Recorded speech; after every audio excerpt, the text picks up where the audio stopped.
Wellness is a lovely word.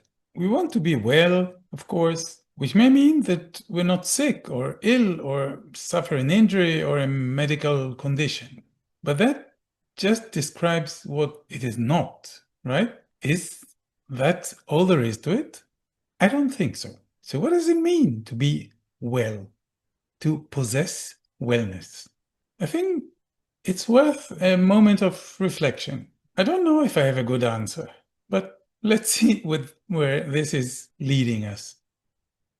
We can safely assume that when you possess wellness, you'd be healthy. Now again, does healthy only means that you are free of disease, of illness, or is it more than that? My favorite podcast host, Dr. Rangan Chatterjee, defines 4 pillars of health.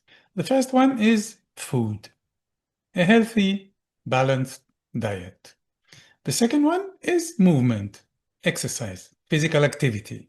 The third one, sleep. Sufficient quantity, but also good quality of sleep. And the last pillar is relaxation. This refers to your level of stress and what you do to calm down and relax. Any mindfulness practice would belong under this pillar. These 4 pillars of health pretty much sum up the main areas of life we should be mindful of and take care of if we want to be healthy. You may know by now that my area of expertise has to do with movement. So that's where my focus is in what I'm offering the world. But I work with mindful movement, which is not really exercise. It's not just any movement. And it highlights the mind's role in movement. So I could say I focus on 2 of these pillars, movement and relaxation. I like this model. It is quite a good summary of what healthcare should look like. It's quite different from the healthcare system most of us are part of, one way or the other, which is not really a healthcare system. It's more of a disease management system. Imagine what it would look like if you went to the doctor and said, I feel fine, nothing hurts. Any recommendations? Imagine the doctor's face. They are not trained to answer this question. Anyway, we all know these pillars of health, and we also know how difficult it is to optimize them. The modern environment that we have created in our modern world doesn't really support it. It makes it really hard. We are surrounded by junk food that is made to mess with our hunger impulses and to be addictive. It is easier, faster, and often cheaper to eat crap than to eat healthy food. It has become possible to live our lives with hardly any movement at all. Many of us can work from home. We can order everything we need to be delivered to our door. And almost everything we need to survive is a click away. Our sleep is all messed up. And there are many factors that contribute to that. Bright artificial light, day and night, screens flickering until the wee hours of the night, lack of daylight in the morning because we stay indoors. So our circadian rhythm, that wonderful mechanism that is supposed to keep us awake during the day and make us sleepy when it gets dark, it's all messed up and confused. So even if we get enough quantity of sleep, which most of us don't, our sleep quality suffers quite a bit. And the 4th pillar, chronic stress, is considered by many experts the modern day pandemic. Life is stressful. And the ancient structure that created safety in community, connection, and mindfulness is broken or totally missing.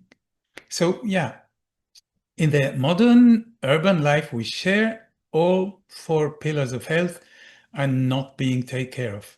Our environment simply doesn't satisfy our basic needs.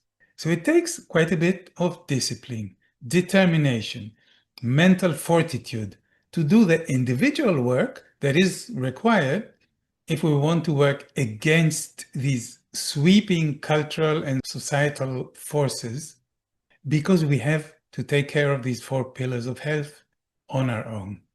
But let's say you're doing what you can and you try to improve these 4 areas of your life as much as possible. You shop in the local market rather than in the supermarket and try to eat real food that doesn't come in plastic bags. You exercise, you walk, you're physically active in some way. You play a sport or you go to the gym, whatever you enjoy doing. And you dim the light and turn off all the screens a couple of hours before you go to bed. You keep your bedroom cool and dark. You send your snoring husband to sleep in another room. You do everything you can to get a good night's sleep on a regular basis. And if you're really reaching up to a saint level, you may also be meditating regularly, or you have some kind of mindful practice where you take time to relax in some way. I don't know, going to the sauna, taking a bath, or watching the sunset. So let's say you really do all these things on a regular basis, and the 4 pillars of health are pretty much taken care of in your life. You'll be, for sure, better off than most people around you. So assuming all that, here's the question. Does this constitute wellness? So here's my point. Being healthy is a prerequisite. If you've broken a hip or got influenza or have any chronic condition, priorities change. You put your energy into healing. But I'm thinking of a situation where I'm reasonably healthy and I'm even taking care of the 4 pillars of health to a reasonable degree. Then, to create wellness, I'd want to add one important ingredient: fulfillment. I could give it other names or describe it in different ways. I'd like to be following my dreams. I'd want my life to have a meaning, to be meaningful. I want to be a fuse, to be a contribution. One way to look at it is this: I'd like to leave the world a little bit better than how I received it. It has to do with my actions, of course, but it's more about the meaning I give to my actions, how I manage my relationships, how present I am with the people I care for, how I feel about my occupation. Is it meaningful to me? Is it meaningful to other people, to the world around me? And mind you, you don't have to be a politician or a billionaire to have an impact. Every encounter with your children, grandchildren, with a post office clerk or the shop cashier, every one of those counts. You spread your energy and your energy is contagious. You have an effect on the world around you all the time. Another way to look at it is this: am I giving back more than I've received? I was on the receiving end in my childhood. As a baby, for sure. I was a receiver when I was a student. It's time to give back, to contribute. Is my life now a contribution? What does my reciprocity account look like?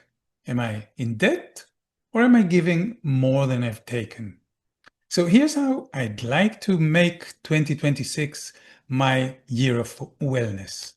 By the end of this year, I'd like to have made the world a little better than it is now as the year begins. This includes eating well, moving a lot, sleeping well, and not stressing out too much. Because I want to be healthier as I go. Healthy so that I can be of use and offer what I have to offer. And what I have to offer to you, and trying to keep myself as well, is useful, meaningful, health-promoting, mindful movement. So stick around and let's do it together. May your 2026 be healthy, active, radiant, and full of meaning. Stay well, stay in action, and a happy new year.